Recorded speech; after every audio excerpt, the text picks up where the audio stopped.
com a aula das resoluções das questões de história dos Enems de anos anteriores. Na última aula, nós trabalhamos as questões que abordavam sobre a Grécia Antiga e seu sistema independente das cidades-estados e do Império Macedônico.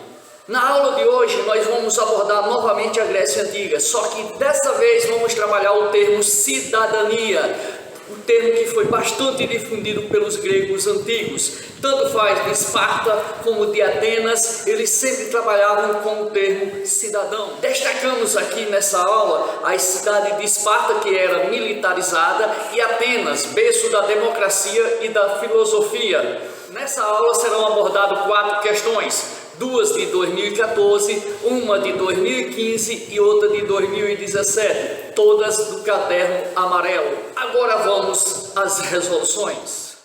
A questão 05 do caderno amarelo de 2014 traz um texto de Vernante de 1992 que diz o seguinte: compreende-se assim o alcance de uma reivindicação que surge desde o nascimento da cidade na Grécia Antiga, a redação das leis.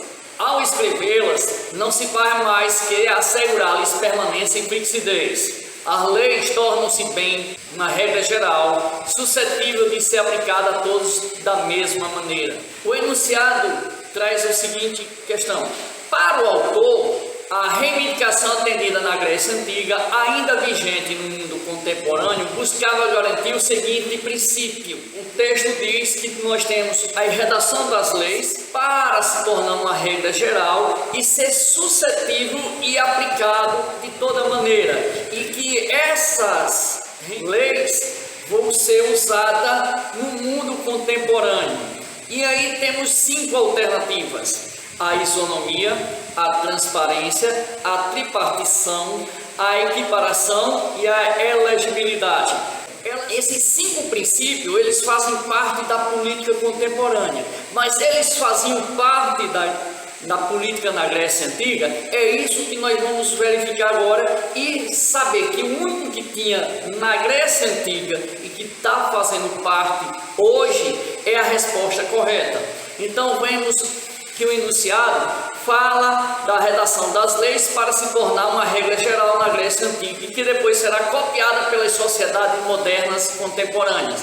E a questão se refere justamente à política posta em prática pela maioria das polis, de acordo com o modelo ateniense, que tem o princípio fundamental de igualdade de direitos políticos para todos os cidadãos, independente de sua condição econômica, social. A democracia na Grécia Antiga, principalmente em Atenas, não era uma democracia de igualdade para todos, pois mulheres, escravos, estrangeiros e menores de 21 anos não pertenciam ao termo cidadão, pois ele não tinha o direito de votar e nem de ser votado. Com isso daí, nós vamos ver que temos que ir eliminando uma por uma dessas alternativas. Letra E, elegibilidade, permissão para candidaturas aos cargos públicos, já deve ser eliminada, pois nem todos tinham o direito de se candidatar ou de votar nos candidatos. A letra D diz que é uma equiparação, igualdade de gênero na participação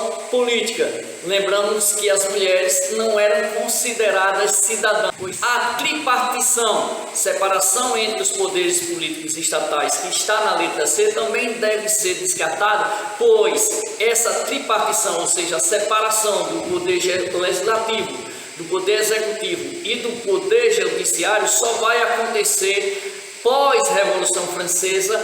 A letra B diz que a transparência, acesso às informações governamentais, isso daí só vai acontecer durante os governos da contemporaneidade, no século 20 e 21. Na Grécia Antiga, principalmente em Atenas, só quem tinha o direito de saber as informações do que acontecia lá na Ágora era justamente os cidadãos. Então não existia essa transparência. Sobra-se então a letra A, isonomia, igualdade de tratamento aos cidadãos.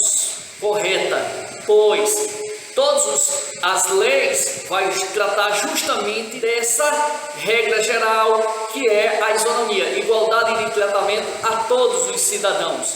Mas lembrando que as mulheres, os estrangeiros menores de 21 anos e os escravos não eram considerados cidadãos. No Caderno Amarelo 2014 nós temos a questão 21, que aborda também a democracia ateniense, como foi a questão anterior. A questão traz dois textos. O texto 1 de Tucídides fala o seguinte: olhamos o homem alheio às atividades públicas não como alguém que cuida apenas dos seus próprios interesses, mas como inútil. Nós, cidadãos atenienses, decidimos as questões públicas por nós mesmos, na crença de que não é o debate que é o empecilho à ação, e sim o fato de não se estar esclarecido pelo debate antes de chegar a hora da ação. No texto 2, Aristóteles fala o seguinte: um cidadão integral pode ser definido por nada mais, nada menos que pelo direito de administrar justiça e exercer funções públicas. Algumas dessas, todavia, são limitadas quanto ao tempo de exercício,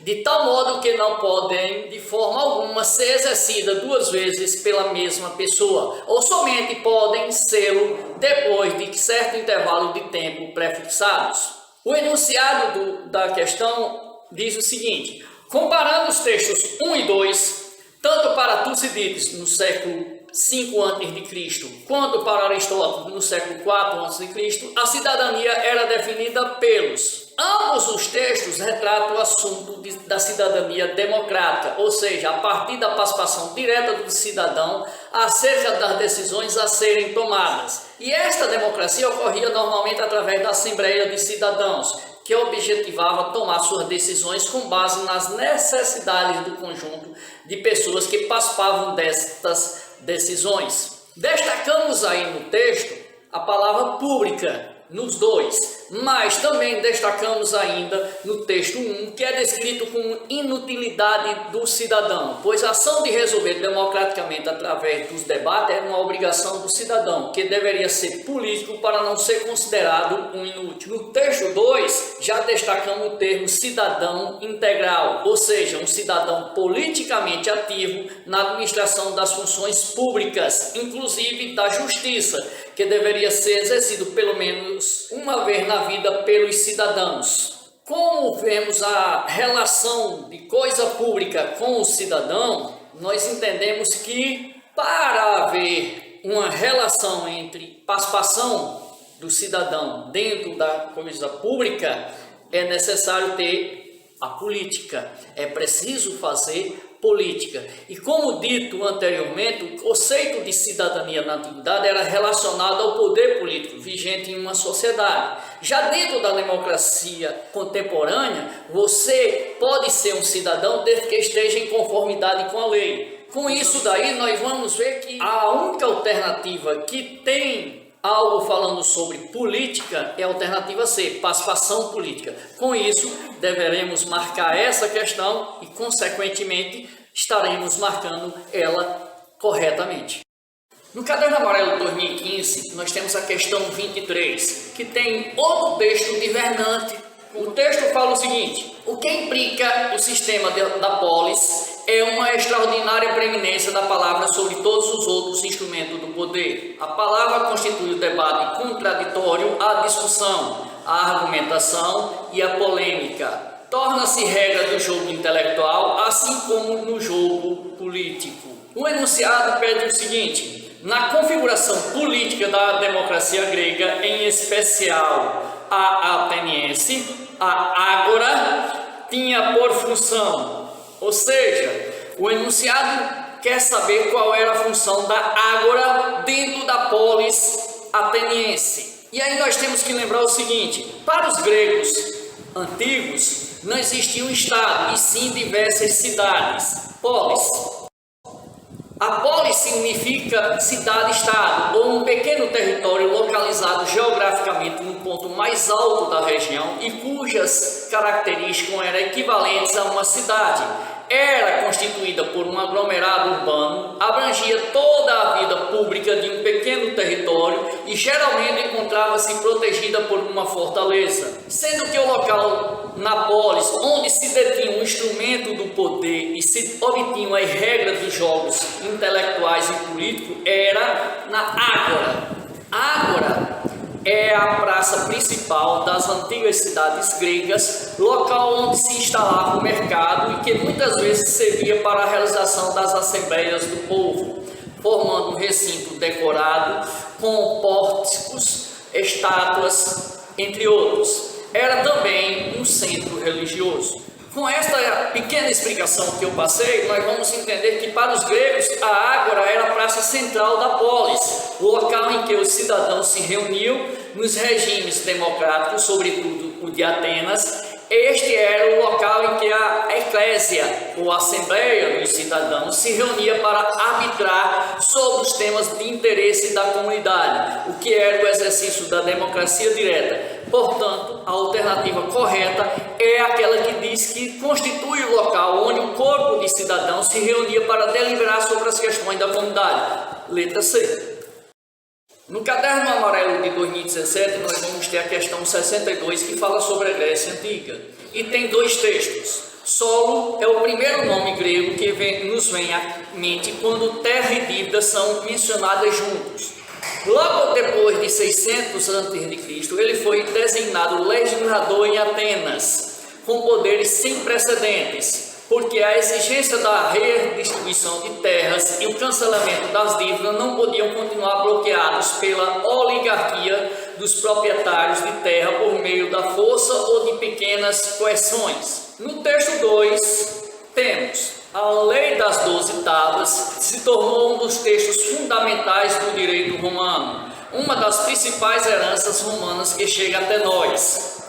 A publicação destas leis, por volta de 450 a.C., foi importante, pois o conhecimento das regras do jogo da vida em sociedade é um instrumento favorável ao homem comum e potencialmente limitador da hegemonia e arbítrios dos poderosos.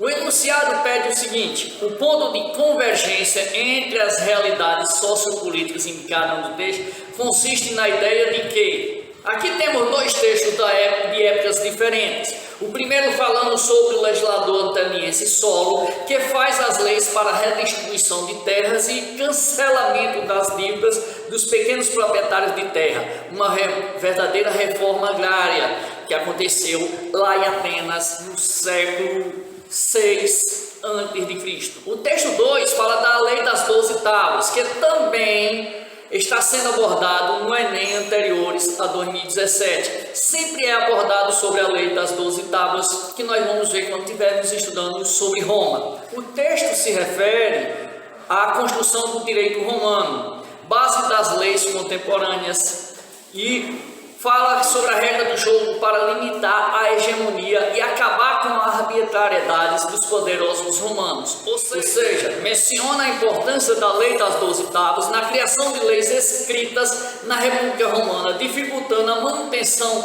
da arbitrariedade dos patrícios sobre os plebeus.